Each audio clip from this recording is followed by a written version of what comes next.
They praise you for being so understanding. They lift you up when life feels heavy for them, and the moment they regain their strength, they vanish without an explanation, without an apology, leaving behind nothing but their absence, almost as if your worth evaporates the instant they stop needing you. But that isn't love, it isn't friendship, and it definitely isn't a genuine connection. It is consumption, a one-sided extraction of your emotional energy. And in this video, we're going to dive deep into the nature of psychic energy through the lens of Carl Jung, to understand why this happens and how to reclaim your inner strength before it breaks you. Why do certain people become addicted to your presence? How do emotional vampires disguise themselves as lovers, as friends, even as soulmates? And most importantly, how can you reclaim your energy before their emptiness turns into your exhaustion?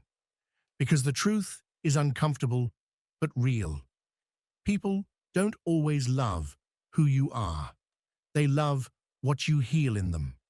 And if you never learn to protect your own energy, you can spend your entire life repairing others while quietly disappearing inside yourself. Some people never ask how you're doing until they need something. They call you when their world collapses.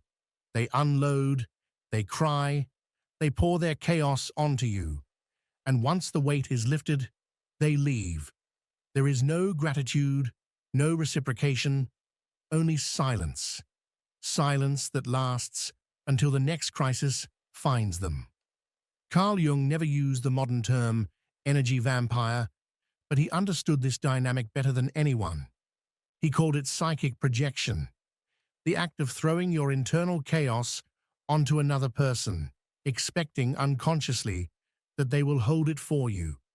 In Jung's psychology, every human being carries a shadow, a dark side containing denied emotions, deep fears, hidden wounds, and unmet needs. And instead of confronting this inner darkness, many people push it outward. They project it onto others as a way of avoiding their own reflections. And who do they gravitate toward? The empaths, the attentive ones, the listeners, the ones who feel everything, the ones with open hearts and gentle presence. They come to you because you feel safe, but they don't treat you like a person. They treat you like a sponge, a container for their unresolved emotional storms. And over time, the signs become subtle, yet devastating. You feel drained after talking to them. You feel guilty for wanting space. You feel responsible for their pain, even when you had nothing to do with it. But that isn't friendship. It is emotional depletion disguised as connection. And the most painful part is that it doesn't begin this way. In the beginning, they admire you. They tell you how wise you are, how comforting you feel, how easy you are to talk to. They open up quickly, sometimes too quickly, sharing deep wounds in the very first conversations. It makes you feel important, needed, chosen. But slowly, almost imperceptibly, the dynamic shifts. They stop asking about your feelings. They minimize your emotions. They make you feel selfish for needing rest. They make you doubt yourself for wanting boundaries. And the worst part, they make you feel guilty for protecting your own energy. According to Jung, this is a classic manifestation of shadow projection. They aren't truly connecting with you. They are connecting with the relief you provide. You calm their storm, even though they remain shattered inside. They feel understood, balanced, accompanied, but only temporarily. Because they're not healing. They're simply expelling. They refuse to build their own inner light, so they take yours. And when you stop giving, when you finally run out of emotional oxygen, they say you've changed. They accuse you of becoming distant, cold, selfish. Then they go searching for another person to drain, and the cycle begins again. It isn't always malicious. Often it's unconscious, woven into their psyche.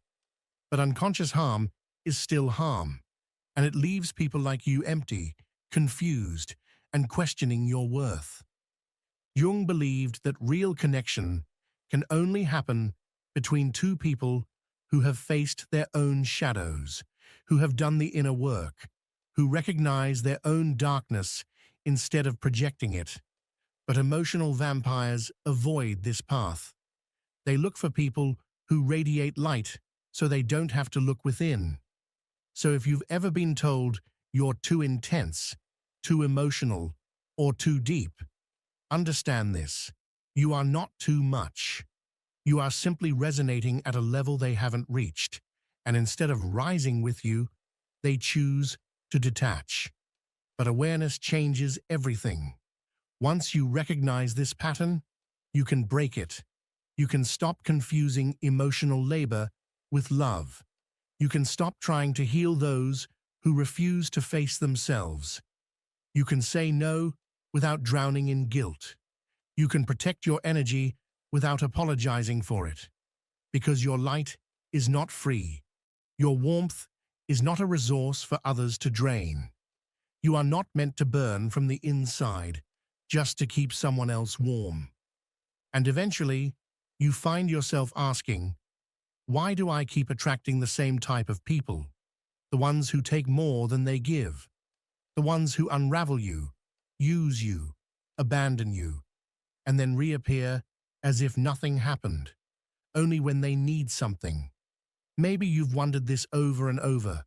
Why do I end up in these connections? Why does the same emotional story repeat? The answer is painful but liberating. You are empathetic, emotionally intelligent. You listen more than you speak. You understand even when it hurts. And because you have a healing presence, you attract users, takers, and emotional parasites who sense your depth but don't respect it. Carl Jung once said, "Until you make the unconscious conscious, it will rule your life and you will call it fate." But this is not fate.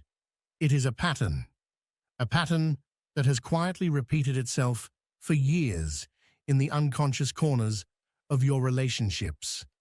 And the moment you see it clearly is the moment you can finally break it. Let's go back for a moment.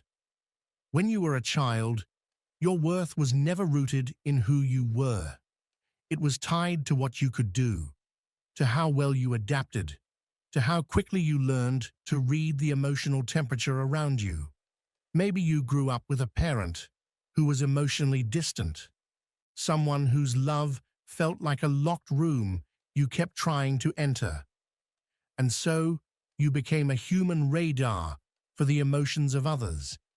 You learned to sense tension before it exploded, to soften your voice so no one felt threatened, to shrink yourself so conflict would never land on your shoulders. You became the fixer, the peacemaker, the emotional sponge who absorbed what no one else could carry. You gave love, hoping it would finally come back to you. You listened carefully, hoping that one day someone would turn around and ask, "And how do you feel?"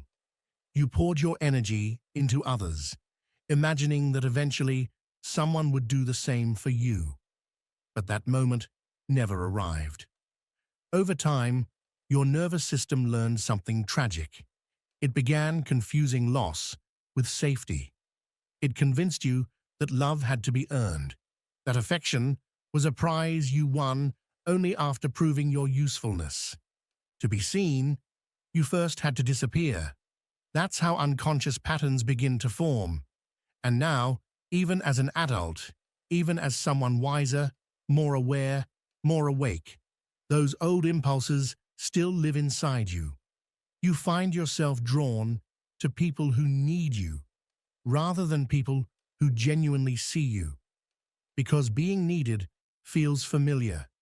It feels like home, even when that home is burning you from the inside out. But here's the trap.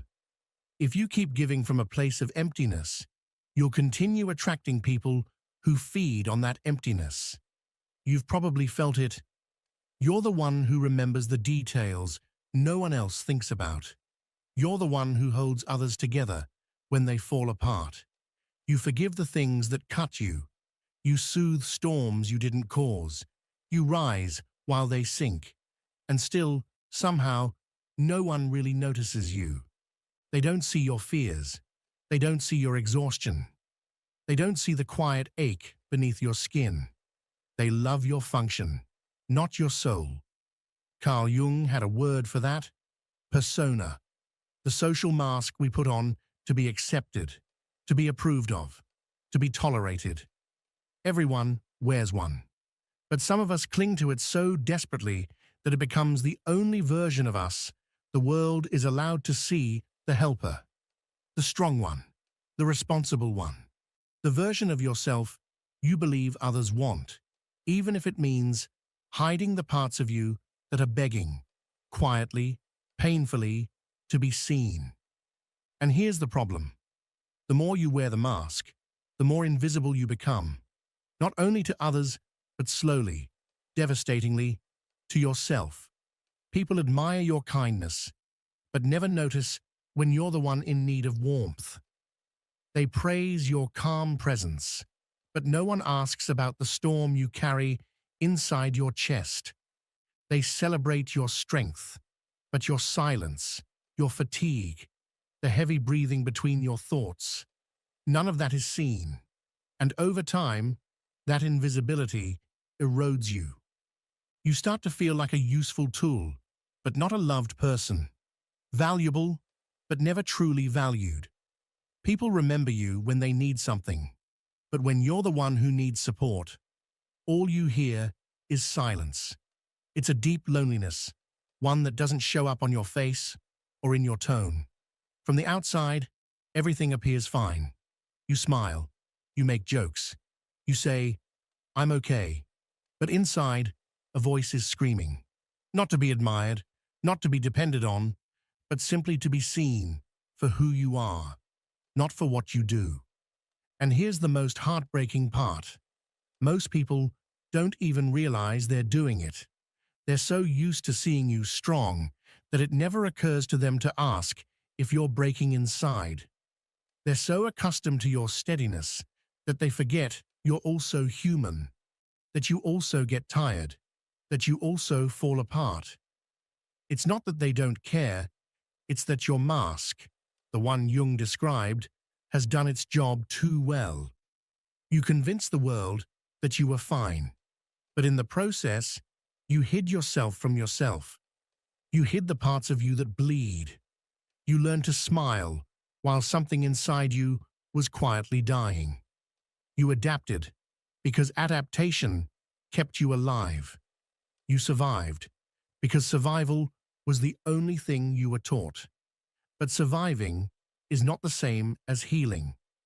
And the version of you that learned to survive is not the version of you that will lead you into healing, into wholeness, into a life where you are loved not for your usefulness, but for your presence, your truth, your heart.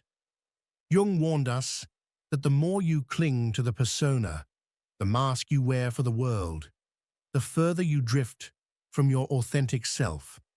And that distance, that quiet fracture inside you, begins to feel like a kind of inner desert.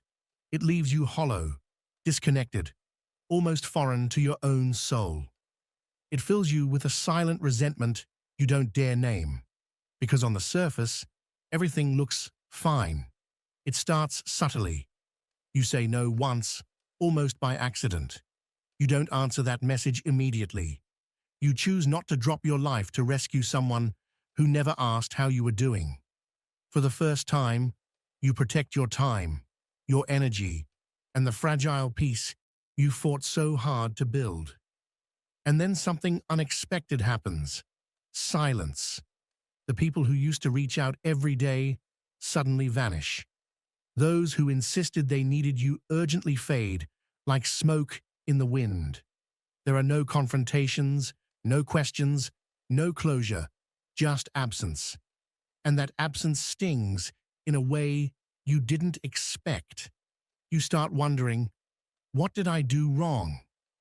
You replay that small moment, the instant you said, I can't right now, searching desperately for the offense, assuming you must have broken some unspoken rule you didn't know existed. But there was no offense. You did nothing wrong. You didn't change. You simply stopped sacrificing yourself. And it's precisely there, in that stillness, that their mask finally cracks. Because some people were not in your life for you. They were there for your availability, for your emotional labor, for your warmth, for the way your light made their world brighter. Carl Jung understood this with incredible depth. He believed that the process of individuation, the long journey of returning to your true self, meant reclaiming all the energy you had unconsciously given away. It means no longer playing roles to be accepted, no longer stepping into someone else's story just to feel needed, no longer allowing your kindness to be a currency traded for conditional affection. And when you stop doing that, when you pull your soul back from the hands of those who fed on it, the illusion dissolves instantly. The transaction no longer benefits them. They can't manipulate you with suffering. They can't drain your energy. They can't tug at your empathy without offering anything in return. And that is when the truth appears with painful clarity. Their presence depended on your absence of self. They didn't stay because of love. They stayed because of what you gave them. Quietly, endlessly, asking for nothing. But the moment you grow, the moment you begin the process Jung called individuation, they pull away. Not because you became toxic, not because you changed for the worse, but because your boundaries reveal their intentions, and that realization hurts in a mature, almost reverent way. Your heart breaks, but not violently, more like a gentle cracking open that lets light in. You see the truth without anger, only with understanding, because real love never asks you to exhaust yourself. True connection doesn't dissolve the moment you finally honor your own needs. And yes, at first, it's lonely. You lose them. You lose the illusion. You lose the version of yourself who believed that keeping everyone happy was the price of belonging. But as those layers fall away, something new begins to rise inside you. Peace. A strange, unfamiliar peace that comes from knowing you're no longer betraying yourself. You no longer force a smile to maintain harmony. You no longer twist yourself to fit into spaces that valued your function but never valued you. You stop shrinking, bending, softening your edges just to be allowed in. This is what individuation truly is. Jung said that individuation is not about becoming perfect. It's about becoming whole, reclaiming every part of you, every desire, every truth, every fragment you abandoned to survive is the path back to your essence. And yes, that path often requires solitude, because when you stop giving endlessly, you stop attracting those who only came to take. And in that stillness, in that silence that used to terrify you, you finally begin to hear yourself again. You reconnect with the voice beneath all the noise, the voice that whispers truths you forgot. You are not here to be dimmed. You are not here to be used. You are not here to be the emotional landfill for people who refuse to build themselves. You are here to live fully, freely, honestly. And the ones who disappear when you stop giving them everything, let them go.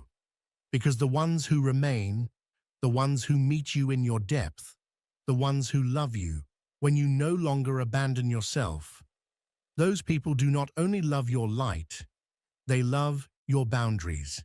They love the truth of who you are when you finally return home to yourself. It all begins with a simple yes. You say yes when you're exhausted. You say yes when you feel hollow inside. You say yes even when every fiber in your body is pleading for just a moment of rest. Because saying no feels like a betrayal, not toward others, but toward the version of yourself you were trained to become. The calm one, the strong one, the person who is always available, always steady, always ready to carry what no one else dares to touch. But over time, that constant availability, that open door policy for anyone who needs something, slowly becomes a quiet erosion of who you are. You begin to fade beneath the weight of your own kindness. Carl Jung warned us about this trap. He believed that when we repress our real needs, our legitimate boundaries, our authentic desires, we fracture the soul. And that fracture has a name: repression. And what is repressed never stays silent forever. You repress your exhaustion so you can keep being the helper. You repress your sadness so you can remain likable. You repress your truth so you don't disappoint anyone. And without noticing it, you slowly become emotionally bankrupt. Every yes that betrays your inner truth becomes a withdrawal from your emotional account. Every forced smile, every conversation you endure out of obligation, every act of care performed from guilt instead of love, everything piles up until one day you wake up feeling nothing. No joy, no color, no sound, just emptiness. That is the price of being too available. You don't just lose energy, you lose identity. You lose the ability to hear your own voice, drowned beneath the noise of everyone else's expectations. You forget what you want because you've spent your entire life prioritizing what others want from you. You feel invisible, not because people don't see you, but because you no longer see yourself. Jung recognized this as one of the most dangerous ways a person abandons their own soul, becoming everything for everyone and nothing for yourself. He believed that when we repress who we truly are in order to belong, we construct a false self, a mask, a persona, a distorted version of you designed to survive. That mask says, "I'm fine, everything's okay, I just want to help." But behind it, there are tears, unexpressed anger, and a silent longing to be loved without conditions. Because here is the truth: being there for everyone doesn't make you kind, it makes you useful. And there is a difference. People begin to expect your sacrifices. They stop appreciating them. They stop noticing your efforts. You become a resource, not a human being. And the more you give without limits, the more they forget you even have limits. So you stretch yourself thin. You burn out. You give from an empty cup until nothing remains. No emotion, no clarity, no will. You end up functioning like an emotional machine for others, and no one notices because you learned to hide the cost of your own pain. But here is the truth Jung wanted you to hear. You are not here to be available to everyone. You are not here to fix everything, to heal everyone, to absorb the emotional chaos of the world. You are here to live fully, and that requires one essential act: honoring your boundaries. And yes, that means disappointing people. It means being misunderstood. It means saying no even when your voice trembles. Because every no that honors your soul is a yes to your healing. Repression may feel like safety, but it is really a slow erasure of your true self. And the only way to reclaim who you are is to stop confusing your worth with how useful you are to others. You are not worthy because you're always accessible. You are worthy because you exist. And when you finally step back, when you stop being permanently available, you discover something miraculous. Your real self, not selfish, not cold, not distant. The real you is free. And there comes a moment, after the exhaustion, after the emptiness, after the burnout, when something inside you breaks open. Not violently, not with rage, but quietly, with a kind of revolutionary calm. It is the moment you say, no more. No more being the emotional landfill for others. No more dimming my light to make others comfortable. No more confusing kindness with the annihilation of my own being. And Jung taught that this moment, this silent rebellion, is the true beginning of individuation, the first step toward becoming who you really are. So if this message pierced something inside you, if for a moment you felt seen, even from the shadows, you are not alone. Here, we understand what others overlook. Here, your darkness also has a home. Subscribe and turn on the notifications, because every day we will descend a little deeper into the hidden corridors of the human mind. And when the next video arrives, you won't want someone to tell you about it. You'll want to feel it. Close your eyes for a moment and walk with me into this image. A room you know far too well. A conversation that starts from almost nothing and somehow ends with everything shattered, everything suspended in the air. A glass falling to the floor. A door slammed a little too hard. A silence so sharp it feels like it cuts through your skin.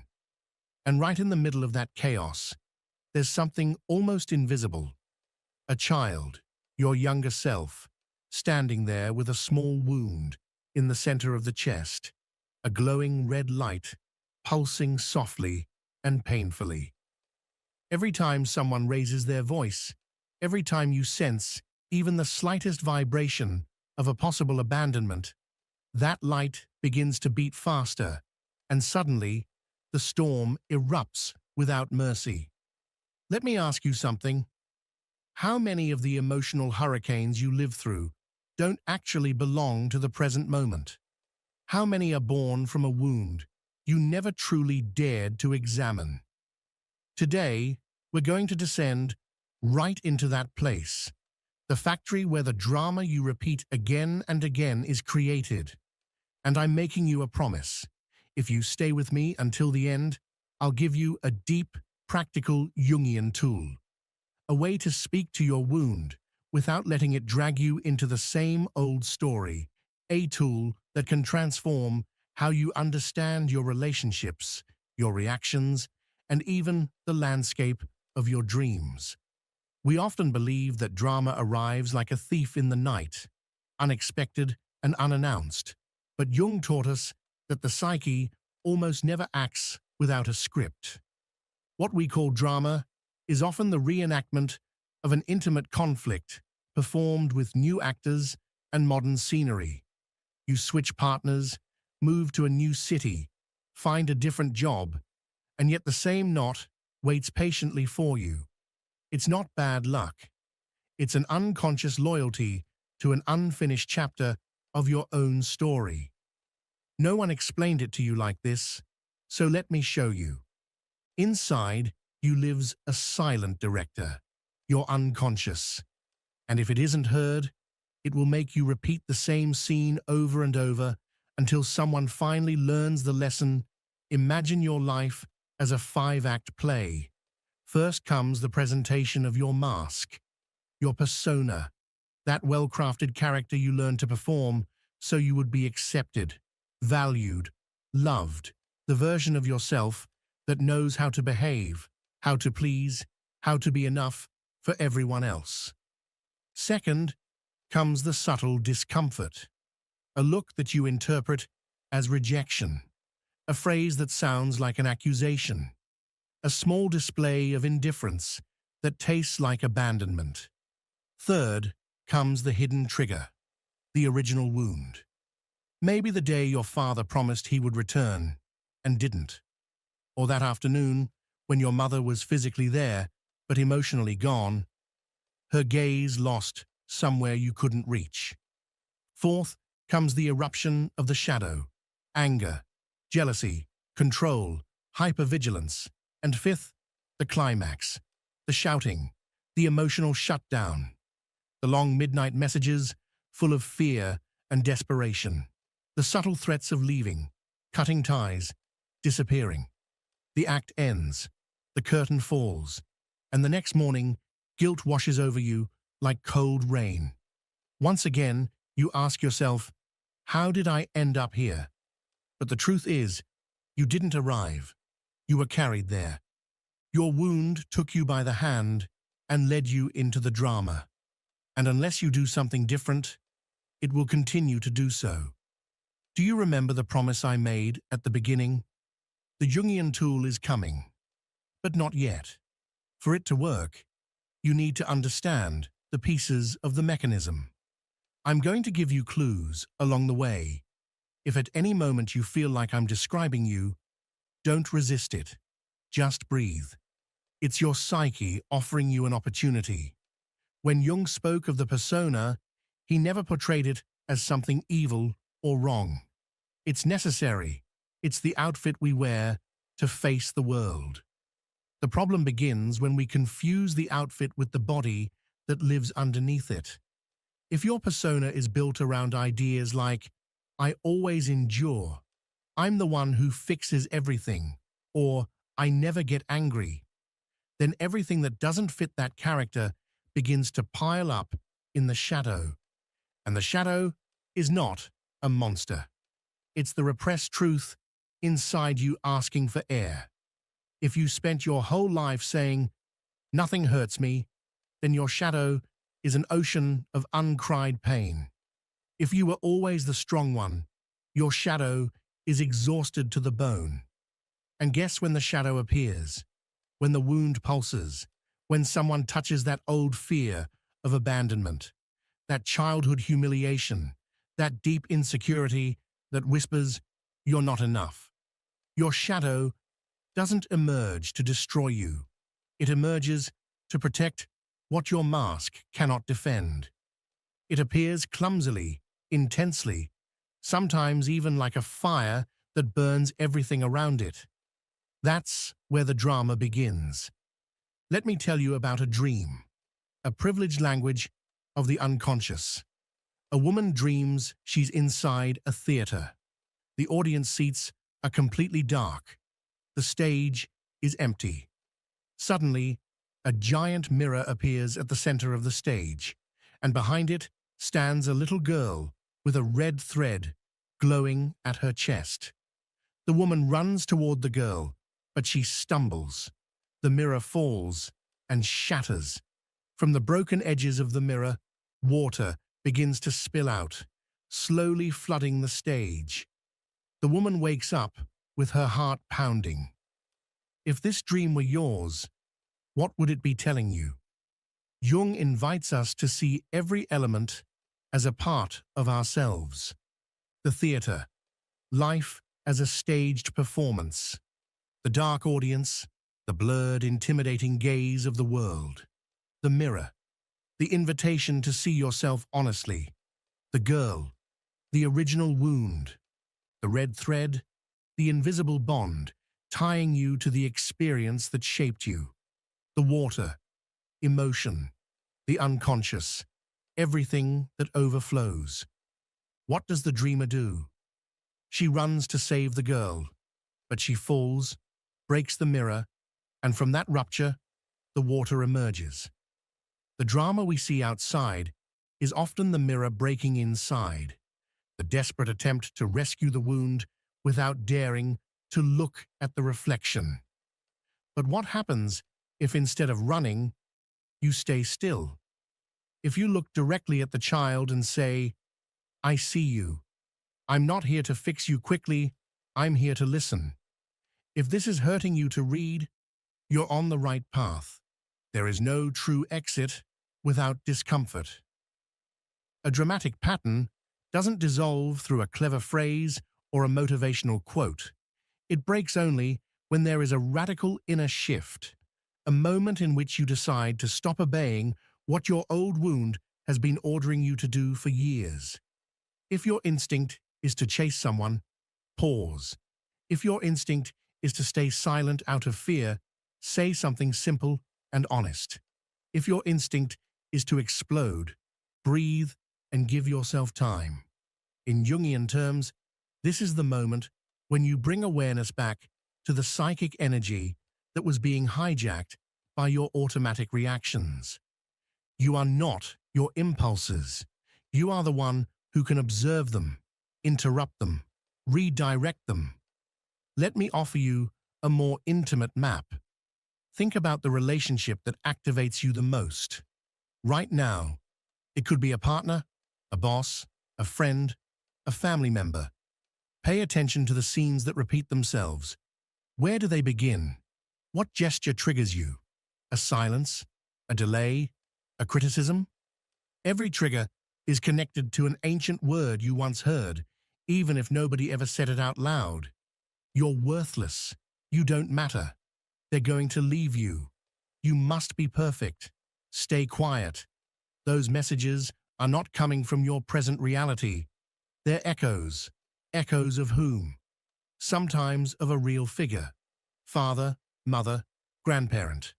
Sometimes they come from the emotional atmosphere in which you grew up. Jung spoke of complexes, knots of memory, emotion, and image that get activated and take over the ego when something touches them. They are not enemies. They are fragments of your story trying to update themselves. The abandonment complex, the inferiority complex, the savior complex. Different names for the same experience. Being temporarily possessed by a part of you that doesn't feel complete. Let me tell you a story. A man, let's call him Daniel, has had 3 relationships in 5 years. In all of them, the pattern repeats. At first, he is light. He is present, attentive, generous, affectionate. But by the 3rd month, he begins to feel he is not valued unless he sacrifices more, gives more, stays silent more. Then he inevitably explodes. Nobody cares about me. I do everything. I always end up alone. Then he leaves, or he's left. The cycle continues. Daniel believes drama chases him, but drama finds him because he keeps playing the same role, the resentful savior. In his childhood, he was the little boy who heard his mother crying at night. He had to become an adult too early. His wound tells him, if I'm not useful, I'll be abandoned. That's why when his partner asks for space, he feels like he's disappearing. The solution is not being stronger or finding the right one. It's sitting with the part of him that believes love must be earned through effort and pain, and telling it, no more. And that hurts, because giving up the drama means giving up an identity. This brings us to another Jungian element, archetypes. Archetypes are universal patterns of energy and meaning.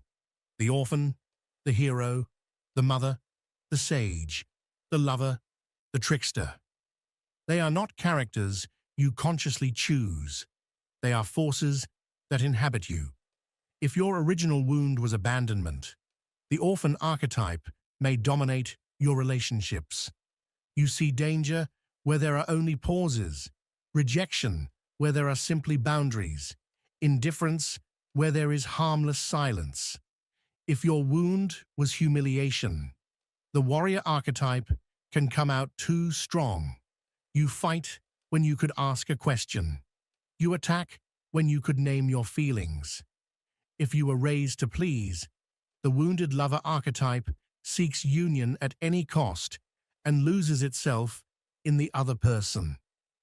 Drama happens when an archetype hijacks the scene and we don't allow its opposite to enter. So, what is the antidote? Inviting the psyche into a fuller dance. From orphan to adult, from warrior to mediator, from wounded lover to inner leader. This does not happen in an instant. It happens through small gestures, repeated over time. Take a breath with me for a moment. In today's world, where a message that takes more than 5 minutes to arrive feels like rejection, where whether someone views your story or not determines your value for the day, we are all a little activated. Modernity accelerates our wounds, but it also gives us constant mirrors. Use them. The message is not to shut down. The message is to respond from a new place. Drama loses its power when you stop acting out of urgency. But how do you do this? Start with micro actions. The next time you feel that shock in your chest, that alarm saying this is going to happen again, don't rush to put out the fire outside. Go inward. Ask yourself, what age am I right now, emotionally speaking? If the answer is 7 or 11 or 13, then it's not the present version of you that is speaking. It is your younger self asking for help. Don't negotiate from that place. Don't write from that place. Don't decide from that place. First, accompany them. Place your hand on your chest if you need to and say, I see you. I won't leave you alone. I won't try to fix the outside world until I'm here with you on the inside. It may sound sentimental, but it isn't. It is basic neurobiology and deep psychology working hand in hand. Let's return to the dream of the theater, because there lies the key. Do you remember how the mirror shattered? Most of us shatter the mirror every time we run, to fix outside what is breaking inside. What would happen if you left the mirror standing? If you stayed in front of your reflection, wounded, confused, vulnerable, without demanding that it look beautiful? Jung didn't propose perfection. He proposed wholeness. That includes your shadow, your fear, your anger, your jealousy. Drama is often the cry of a part of you that hasn't been invited into the circle of inner belonging. Include it, and its cry softens. It doesn't vanish instantly, but it quiets down. There are questions that open doors. Who am I really punishing when I punish myself with silence? Who am I actually confronting when I accuse my partner of not being present? What original scene am I trying to rewrite each time I fall into endless arguments? What do I gain every time I lose control? Uncomfortable questions, yes, but behind them lies a promise, your freedom. Let me tell you one more everyday example. Laura, 38 years old, loving parents, but extremely demanding. In her home, affection was earned through excellence. Even if nobody ever said it outright, Laura grew up excelling at everything. When her boss doesn't congratulate her for a brilliant report, she starts imagining they want her gone. A co-worker receives praise, and she feels like she disappears. She gets home and argues with her partner over a neutral comment. The drama erupts in a place that did not cause the wound. What is the wound? Conditional love. What does Laura do unconsciously? She tries to trigger a crisis to obtain reassurance. Tell me you're not going to leave me. It makes sense. As a child, crises brought attention. As an adult, she recreates them to receive the same emotional injection. This isn't something you fix by thinking positively.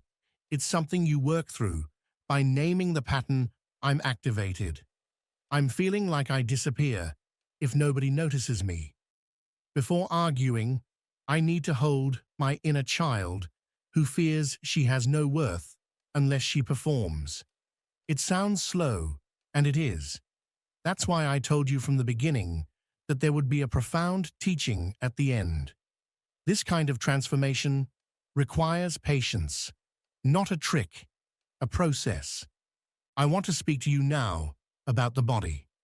Drama isn't just a story you tell yourself. It's physiology set on fire.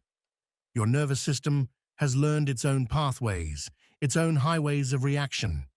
It becomes hyperactivated when it senses the slightest hint of abandonment. It collapses when it detects the possibility of conflict. If you have been ignored, your body will fear silence as if it were danger. If you have been controlled, your body will experience boundaries as threats, even when they are simply expressions of healthy individuality.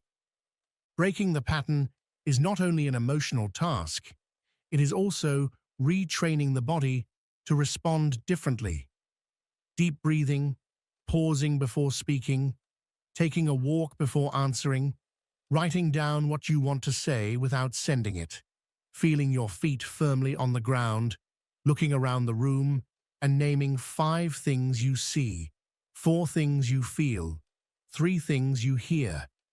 These practices may seem simple, almost insignificant, but they create tiny pockets of freedom. And in those few seconds of spaciousness, you can choose the gesture that contradicts your old drama. If you always chase, release. If you always withdraw, stay present. If you always raise your voice, whisper what is essential. Repeating that opposite gesture over and over again slowly rewrites your entire system. I'm not telling you to become hard or numb. I'm inviting you to become porous to yourself, to let yourself feel without drowning in the feeling. When Jung spoke about individuation, he wasn't referring to some inflated, self-centered ego. He was describing a psyche capable of holding its own opposites without collapsing. I can love someone and still set boundaries. I can feel fear and keep moving forward. I can disagree and still care deeply. Drama is born from the inability to hold 2 truths at once. If you love me, then you can't tell me no. If you leave for an afternoon, you must be abandoning me forever. Individuation expands the inner container so you can hold more life. I can be loved and still hear no. I can be alone without being abandoned. I can make mistakes and remain worthy. Do you see it? Drama feeds on childish dichotomies. Mature freedom grows in the space of paradox. Let me plant a reminder before we continue. I promised you a concrete Jungian practice at the end, and we're getting close. But first, a word about projection. When the wound takes over, we project like little portable movie projectors that cast our inner films onto the people around us. We place in others what we don't dare to see in ourselves. You control me might actually mean I control myself so much that any boundary from you feels like an act of violence. You don't listen to me might really mean I don't listen to myself, so your silence feels deadly. Your abandoning me might actually be I abandon myself before anyone else can. Working too much, giving too much, explaining too much. These behaviors all speak to an internal abandonment that precedes any external one. Of course, not everything is projection. The world can genuinely wound us too, but when the same drama happens over and over, there is usually more of ourselves involved in the conflict than we want to admit. Pulling back these projections requires courage and humility. Ask yourself, this thing I see in you, where does it live in me?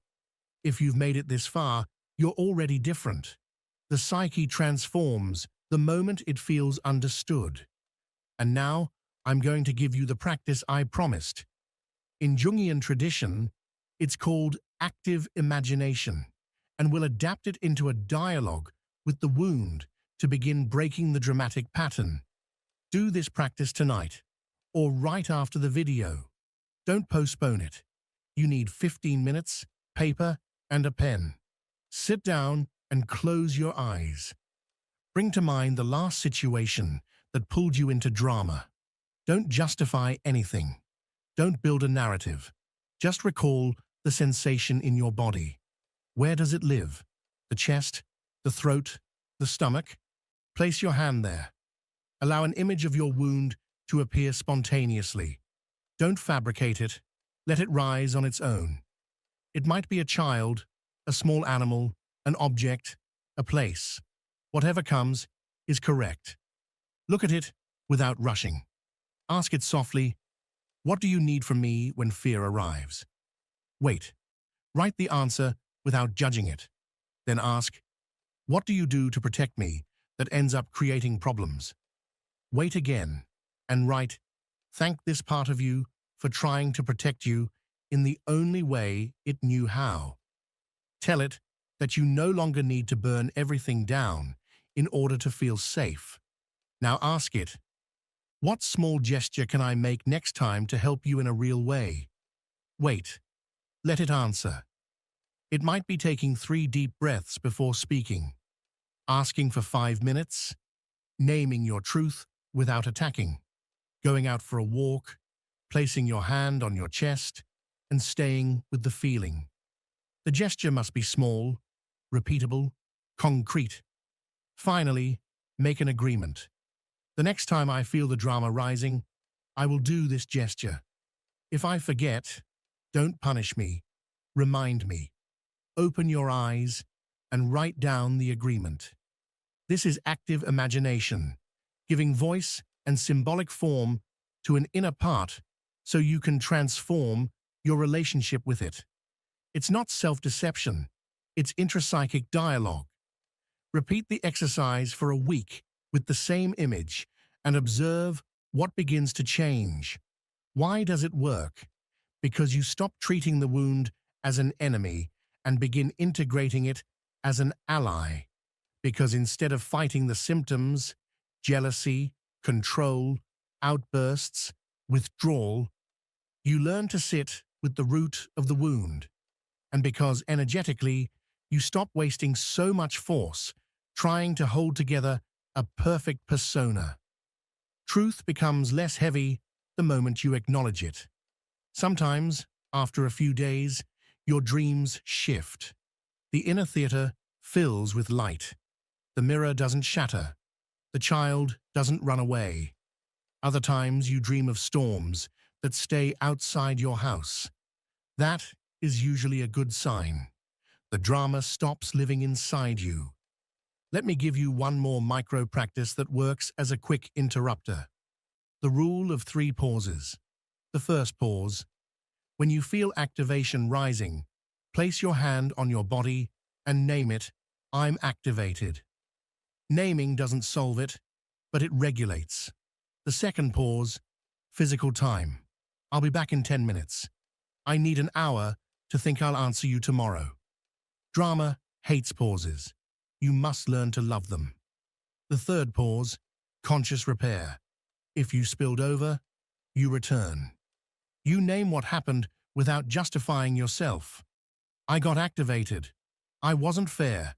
I want to try again. This strengthens your adult self and quiets the inner child directing the scene.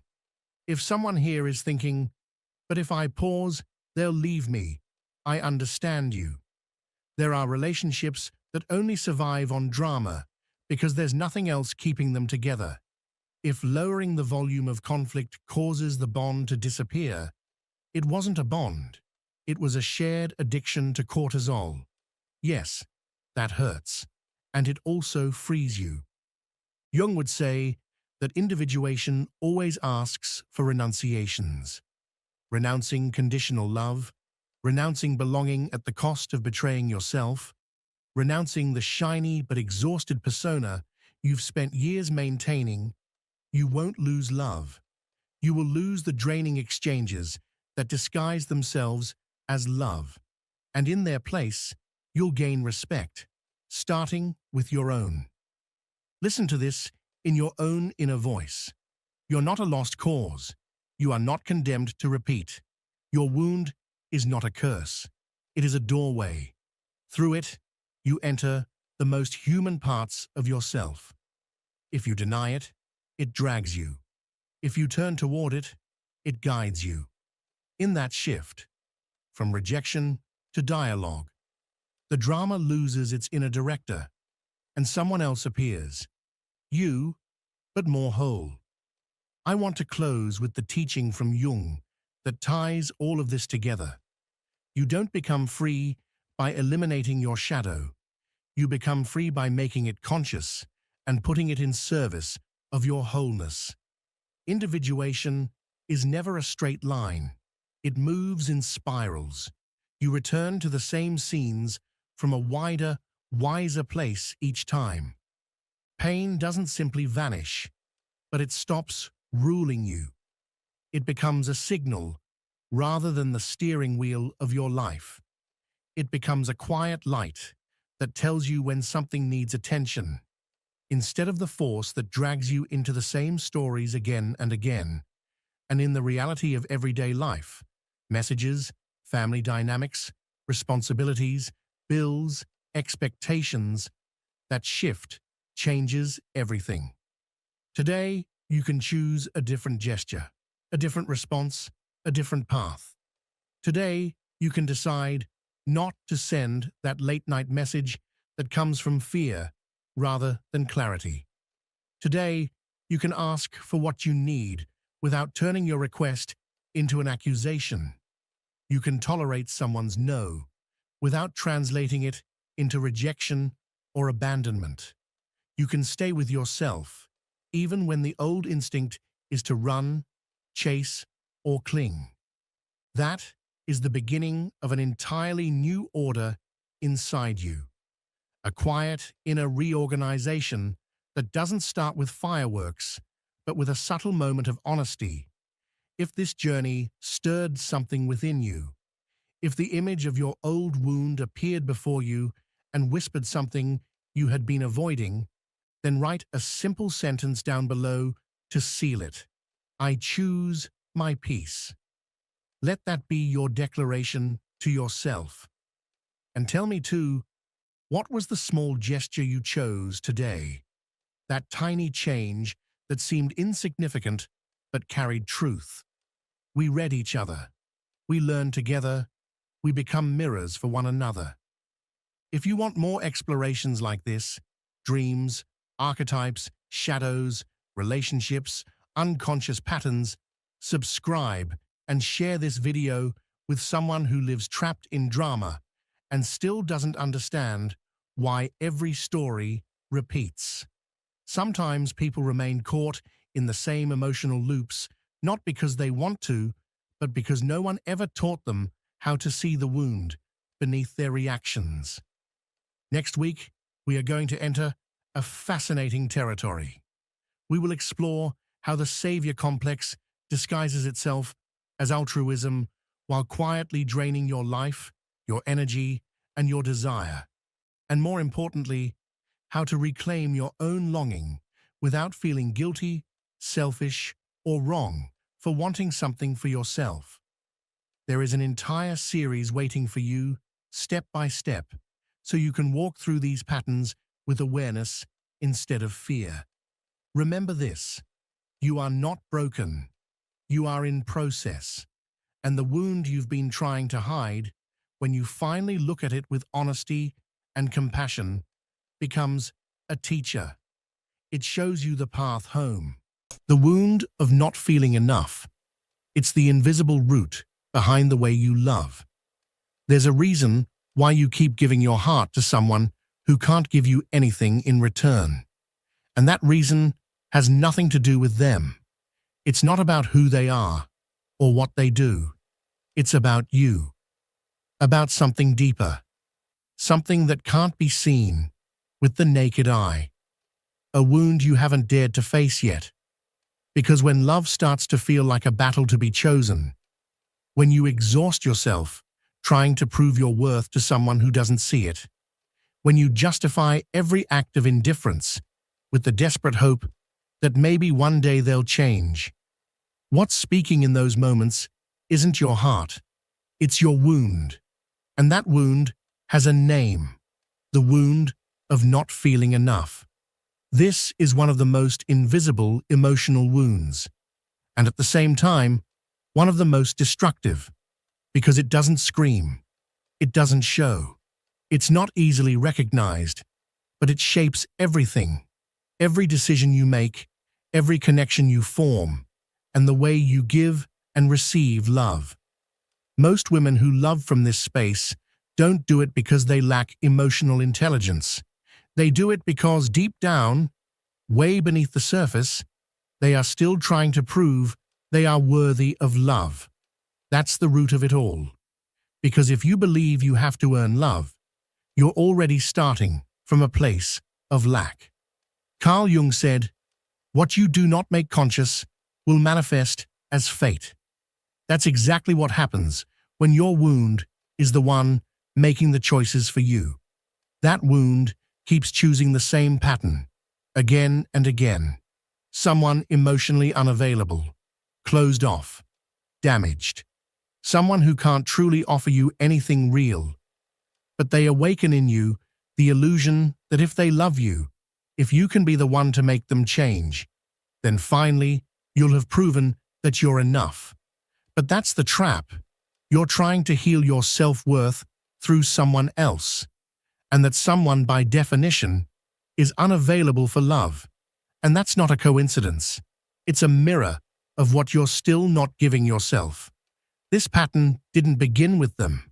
It began with your story, with that stage in your life when you first felt that your worth depended on how hard you tried, when you learned you had to be more obedient, more perfect, more quiet, more pleasing, just to be loved.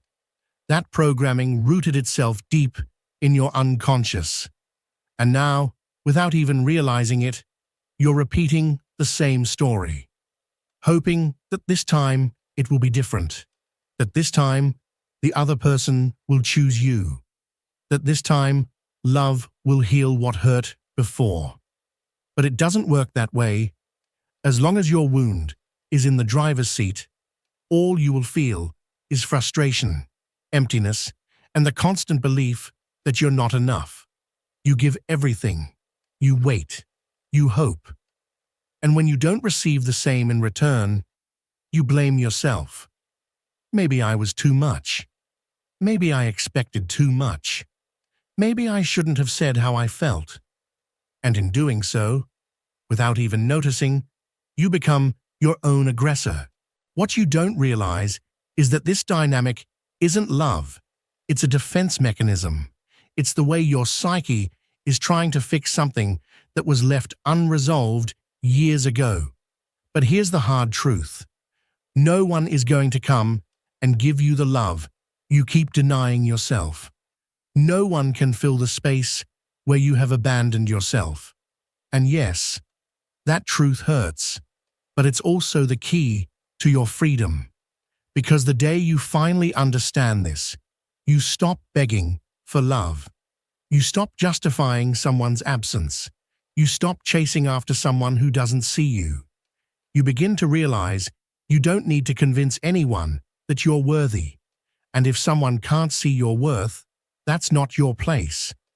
Carl Jung spoke of individuation as the process of internal integration.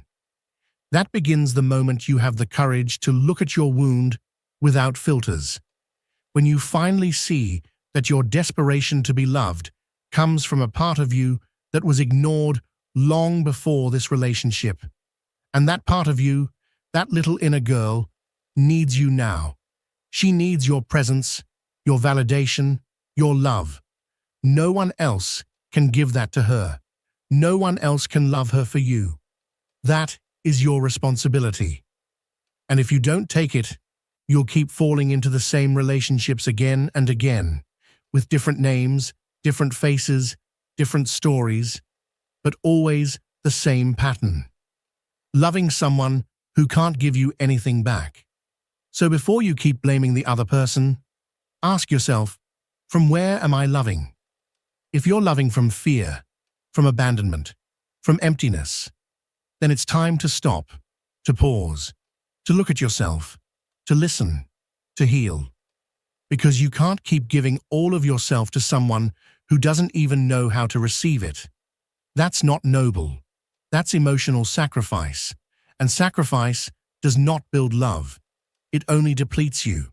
This, right here, is the beginning, the root, the core of why you keep choosing people who can't give you anything. But there's something even deeper you need to understand. Why does this lack attract you? Why does that emotional coldness pull you in? Why, even knowing they're not good for you, can't you let them go? Let's explore that next. Because within that question lies the hidden logic of your wound, the reason why you keep repeating what hurts you the most. Why do you keep loving from a place of lack? Why do you feel drawn to people who offer you nothing? There is a quiet kind of pain, subtle, persistent, that becomes a pattern when it's left unhealed. It's a pain that leads you to look in the wrong direction. A pain that convinces you love lives in the place where it hurts the most. A pain that tells you that if someone doesn't choose you, you must be the problem. And that's how the cycle begins. A story that repeats without your awareness. A story where you are constantly drawn to emotionally unavailable people. Cold, distant, detached. People who can't give you anything, yet somehow leave a mark on your soul. And it's not random. It's not bad luck. It's not that you just have terrible taste in partners. It's your wound, speaking, choosing, repeating what feels familiar. Because when you grow up in an environment where love was scarce, where you had to earn affection, a kind word, a gentle look, something inside you begins to associate love with sacrifice, with pain, with fear, with waiting. And without realizing it, that becomes your emotional compass. Your unconscious starts seeking out that same energy in your relationships. If all of this is starting to open your eyes, imagine what's coming next. The final sign is the most revealing of all. Your heart keeps attracting what resembles your past, not to punish you, but to heal what remains unresolved, to close the circle. Carl Jung explained it with striking precision. The unconscious is always striving to complete itself, and one of the ways it tries to do so is through symbolic repetition. Without even realizing it, you search for someone who can make you feel the same way you felt with that figure who once hurt you. But this time, you do it with the unconscious hope that things will be different. And that's exactly where the greatest self-deception begins. You start to believe that you can earn the love of someone who doesn't even have love to give. You find yourself drawn to someone emotionally unavailable, someone ambivalent, someone who gets close one day and then vanishes the next. And instead of walking away, something deep inside you latches on even harder. A voice, old and hidden and painfully familiar, whispers, "If this time I can get them to choose me, then I'm worthy. If I can win the love of someone who resembles the one who once hurt me, then I'll finally feel whole." But that love never comes, and you stay. You wait. You endure. You justify. You convince yourself that you're fighting for something meaningful, when in truth, you're just reliving an old wound. A wound born from lack, from absence, from a time when you had to settle for crumbs and call it love. And because your wound grew in the soil of scarcity, you now feel strangely comfortable in spaces where nothing is given, where there's no reciprocity, where you give everything and all you receive are fragments, moments so small and insignificant, but your mind turns them into castles. A glance, a message, a faint memory, and your imagination fills in the rest. Your heart clings to a promise that was never made, to a possibility that never existed. And the cruelest part is when someone finally comes along, who sees you, who treats you well, who doesn't require you to earn their love, who doesn't make you feel small. You recoil. You feel bored. You feel it's too good to be true. You feel like it's not real. So, you push them away. Why? Because your wound doesn't recognize healthy love. Because for you, loving has always meant struggle, sacrifice, anxiety. And when there's no drama, your system panics. It becomes disoriented. That isn't love. That's emotional trauma, disguised as love. Your body has learned to live on high alert, to anticipate disappointment, to fear abandonment. So paradoxically, you feel more alive in relationships that hurt, because pain has become your comfort zone. That's where the pattern becomes addictive, because every time someone rejects you, it activates that ancient wound, that little girl inside you who was never enough to be embraced, who was never truly seen, who had to work so hard to earn even the tiniest drop of affection. And she's still there, still waiting, still hoping that someone someday will finally say, "I choose you. I love you. I see you."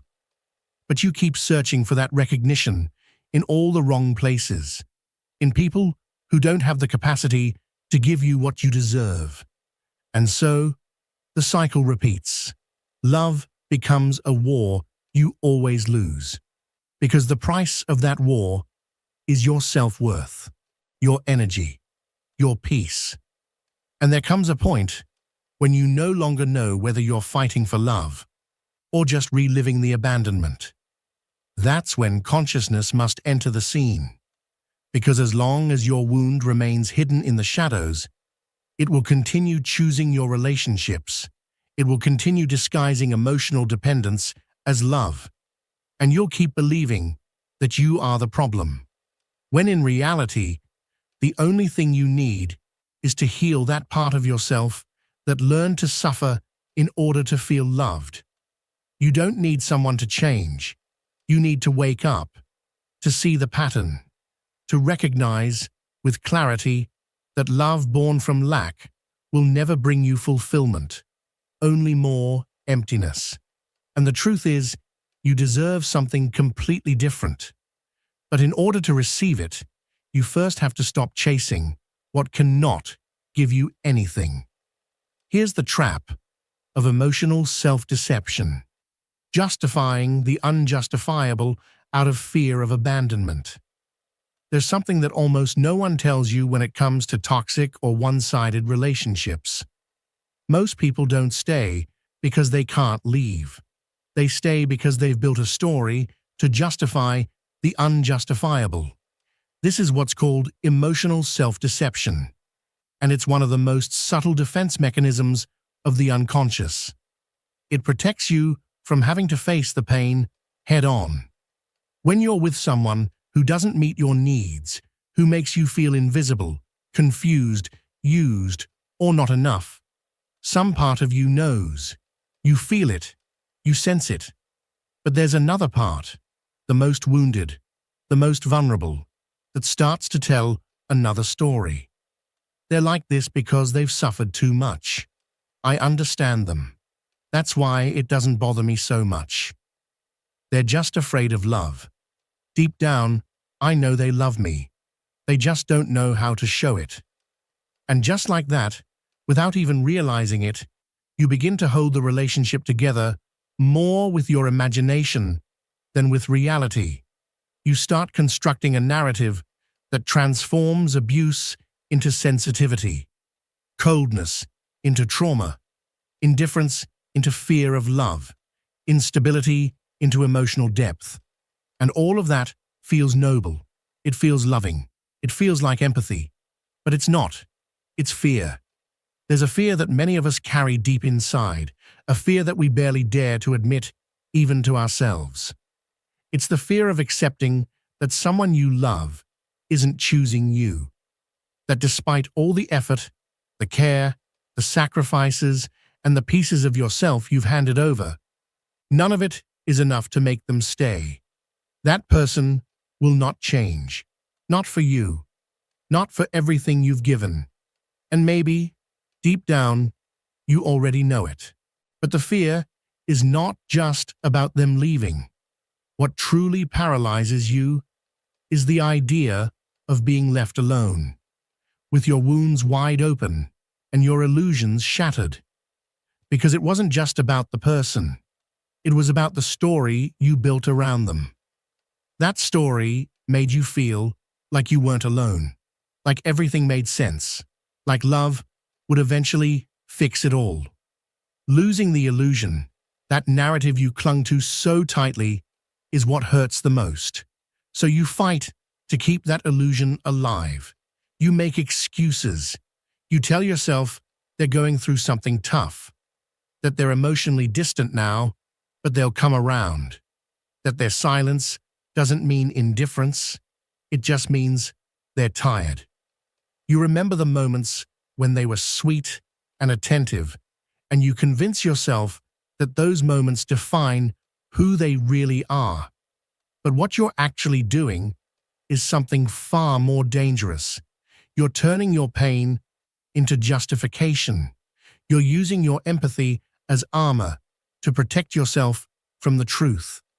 Because if you looked clearly, if you admitted to yourself that they're using you, that they don't love you the way you love them, that there's no real reciprocity, you'd have to do the unthinkable. You'd have to walk away. You'd have to let go. You'd have to set boundaries. And that, for you, touches the deepest wound, the one that whispers, "You're not enough." The one that says, "If I leave, no one will ever truly love me." The one that makes you believe that maybe you're the problem, that maybe you're asking for too much. So you choose the path that feels safest to your nervous system. Denial, self-deception.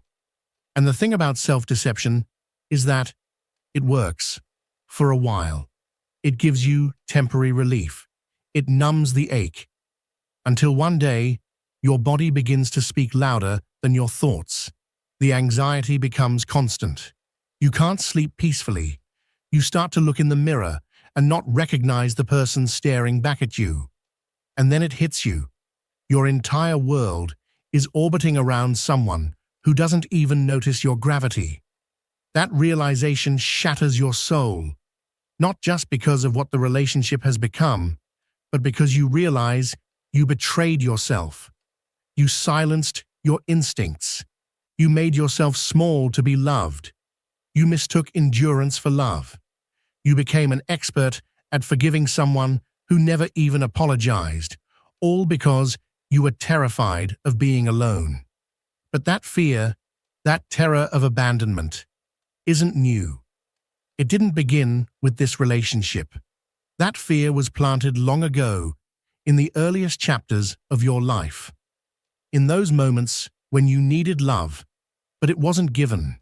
When you felt unseen, and you blamed yourself. When you learned to be the understanding one, the good one, the one who doesn't complain, the one who waits, who adjusts, who doesn't ask for too much. And now, you're repeating the same story. That unhealed wound is still there, whispering to you that if you're just more patient, more empathetic, more loving, maybe then they'll change. Maybe then they'll see your worth. But here's the truth. They won't. Not because you're unworthy of love, but because when you love from your wounds, you choose from your need, not from your self-worth. The people you attract aren't there to heal you. They're there to reflect what still needs healing within you. And that's why the pattern repeats. Even when the faces change, the pain feels the same. The same emptiness when they don't reply.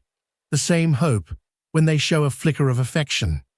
And you hold on for months, sometimes years, even decades, clinging to the fantasy you created, hoping it might finally become real.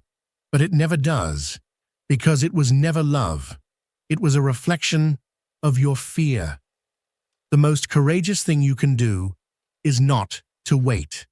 The real bravery lies in facing the pain, in admitting that you lied to yourself, that you justified what was unjustifiable, because you didn't know how to live without the illusion. But that's where transformation begins, when you stop lying to yourself, when you choose to see reality, even if it hurts, when you take the side of your dignity, not your desperation, It's not easy, but it's necessary, because no real change can happen without a dose of brutal honesty. And sometimes, the hardest truth is the one that sets you free. Many people silently ask themselves the same question after a painful breakup or after falling back into a relationship that drained them. How could this happen again? And what hurts the most is not just the pain itself. It's realizing that despite all the promises you made to yourself, you repeated the same pattern. Again. That's not a coincidence. It's an unconscious mechanism, a pattern rooted so deeply inside you that it cannot be undone by willpower alone. Carl Jung said it best. What you do not make conscious will manifest as fate. That's exactly what happens with unhealed emotional wounds. They don't stay quiet. They don't fade away with time. They manifest. They disguise themselves. They show up in your relationships, in the way you love, in the way you attach, in the way you sacrifice, until you face them, acknowledge them, embrace them, and begin to transform them. When a wound is born in childhood, abandonment, rejection, betrayal, humiliation, lack of love, it leaves a permanent imprint on your emotional blueprint. It becomes an internal map, and from that moment on, you begin to repeat the pattern, not because you want to suffer, but because your soul is trying to close a story that was left unfinished. And where does it search for closure? In your relationships. Because intimate relationships are the perfect stage where your unconscious can reenact the unresolved pain. It's in the places where you care the most, where you feel most vulnerable, where you give the most, that your deepest traumas are triggered. That's why sometimes you fall in love with a dizzying intensity. You feel like you've found your soulmate, your missing piece, someone from another lifetime. But in reality, what's happening is not destiny, it's recognition, unconscious recognition. Your wound recognizes their energy, not from light, but from pain. Your body says, "This feels like the abandonment I once knew." And instead of fleeing, you stay. Because part of you believes this time you can fix it, that this time you can rewrite the ending. But you can't, because that person isn't there to heal you. They're there to reflect what you still need to heal within yourself. And until you understand this, you will keep repeating the same trauma over and over, changing faces, but never changing the wound. Trauma has a quiet way of pulling you back into what's familiar, even if what's familiar is destroying you. It makes you believe that something new is dangerous, that something healthy is boring, that something peaceful isn't real, because your body only knows how to survive in chaos. And when peace finally comes, you don't know what to do with it. Your nervous system panics. Your heart feels empty. That's the hidden effect of unhealed emotional trauma. It silently ties you to the pain you're familiar with and distances you from the very experiences that could actually heal you. And as long as you're not aware of it, your wound will continue to recreate the same kind of situations that once hurt you the most. The worst part is, it'll do it with your full consent. You'll be the one justifying it, defending it, holding on to it, not because you want more pain, but because you've confused that pain with love. If you grew up believing that love had to be earned, that you had to fight for it, wait for it, prove yourself worthy of it, then when someone offers you genuine, unconditional love, you can't accept it. It doesn't fit your inner map. It terrifies you. So, once again, you find yourself drawn to the one who's unavailable, to the one who doesn't choose you, to the one who makes you feel like you're not enough. Not because you're foolish, but because your trauma is still in control. And that trauma, it doesn't calm down just because someone else loves you more. It doesn't get smaller with affection alone. It only starts to heal through awareness, when you find the courage to look back with a different set of eyes. When you finally realize that the little girl who was abandoned, who thought she had to be perfect to be loved, is still waiting, still hoping someone will come and say, "I see you. You are enough. You don't have to keep fighting." But no one can truly give her that. No one, except you.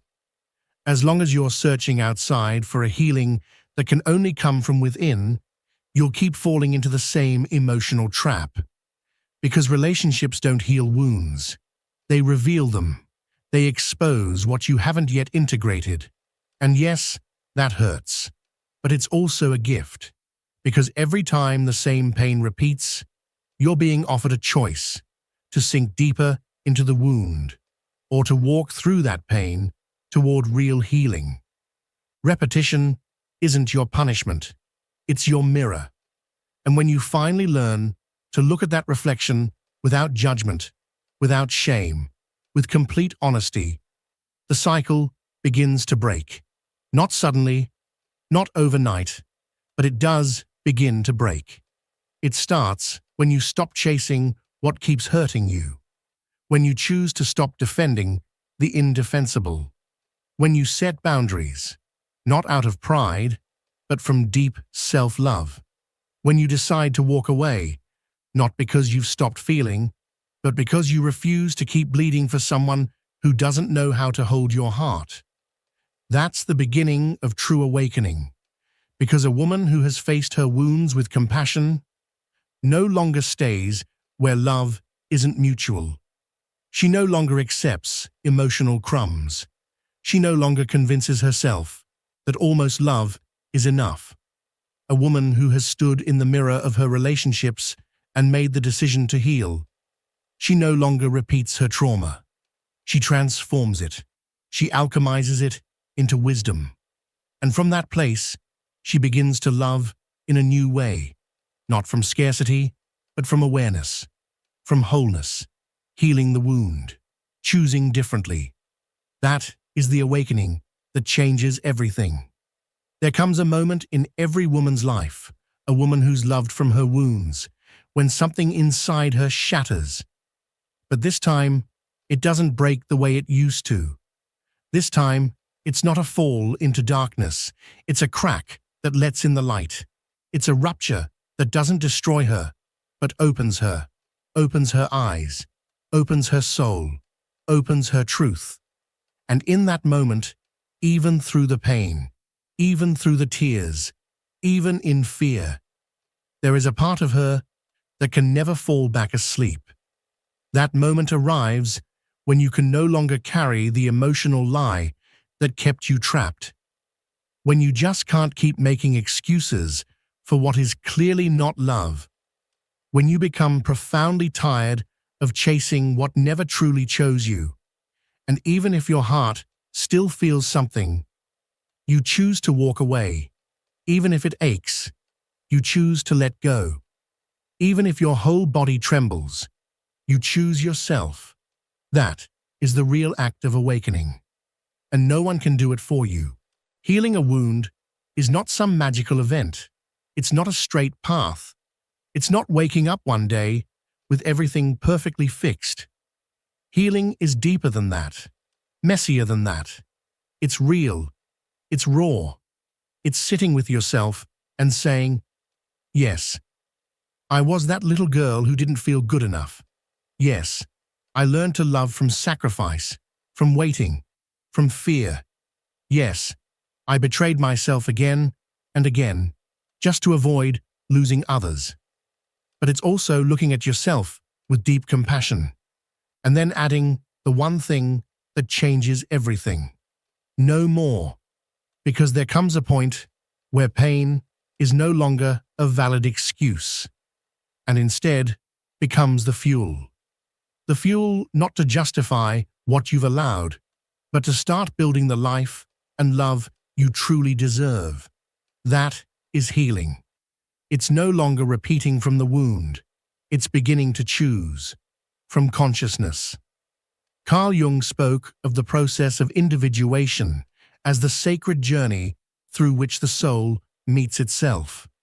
It is a path of inner awakening where you begin to stop living for others, no longer shaped by expectations, masks, or roles you've learned to play.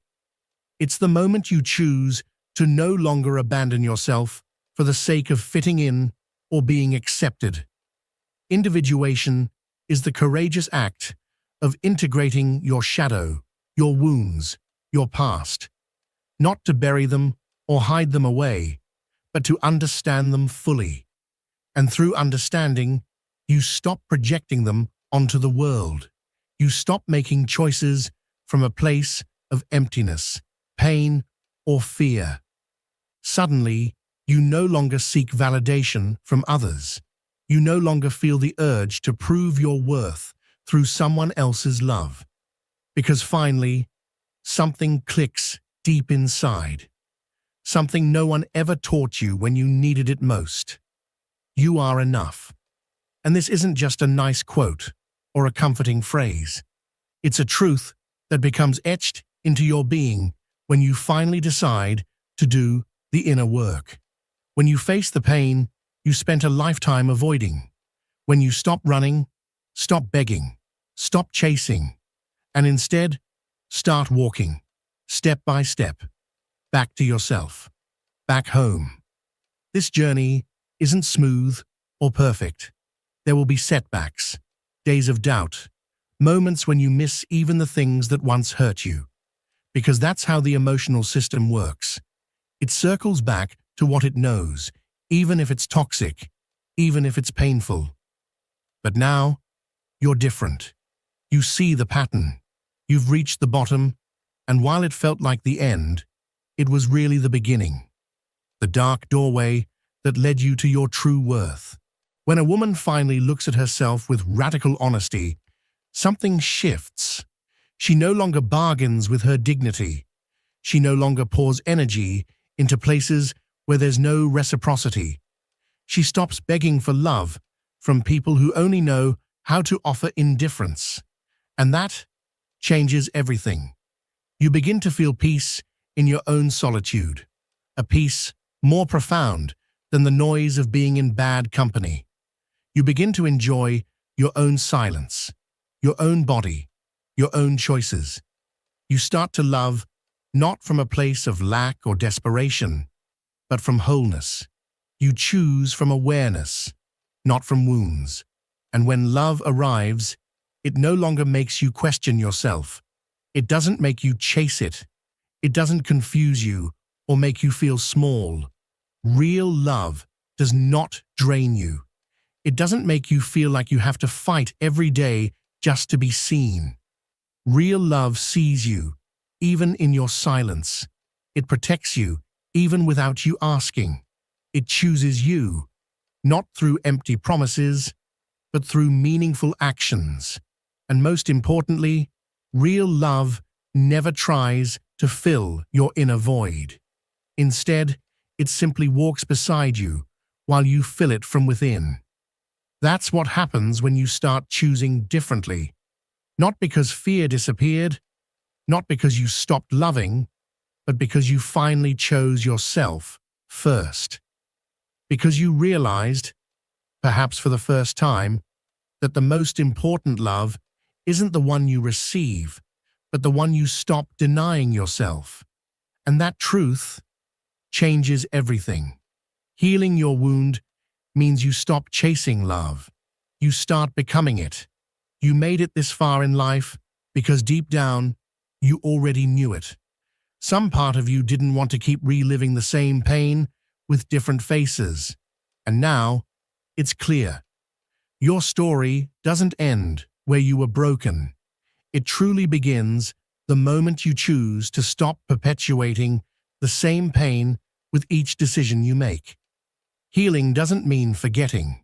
Healing means facing it with open eyes and an open heart, and choosing not to abandon yourself anymore just to keep someone else. A woman who chooses healing doesn't become cold or closed off or untrusting. She becomes aware, and that awareness makes her free. Free to stop begging for love. Free to stop carrying what was never hers to hold. Free to finally say, I did not come into this life to beg for what I deserve to receive in fullness. Carl Jung believed that the soul has an instinct toward wholeness, and that wholeness can never be reached by waiting for others to complete you. It comes when you choose to complete yourself from within. Today, you are ready to let go of the patterns, to release the trauma, to shed the version of you that believed she had to be chosen in order to matter. Today marks a new beginning, one that doesn't come from fear, but from truth. If you feel this in your heart, write it in the comments. I no longer chase love. I am love. And from that place, I choose differently. Because this is the woman I'm becoming. This is the woman I'm finally allowing myself to be. If you've made it this far, it's because you're ready to transform your life. But this is only the beginning. Watch the next video. It will leave you speechless and take you even deeper into this journey of transformation. Click now, subscribe, and turn on the notifications so you never miss the content that could change the way you see everything. I'll see you in the next one.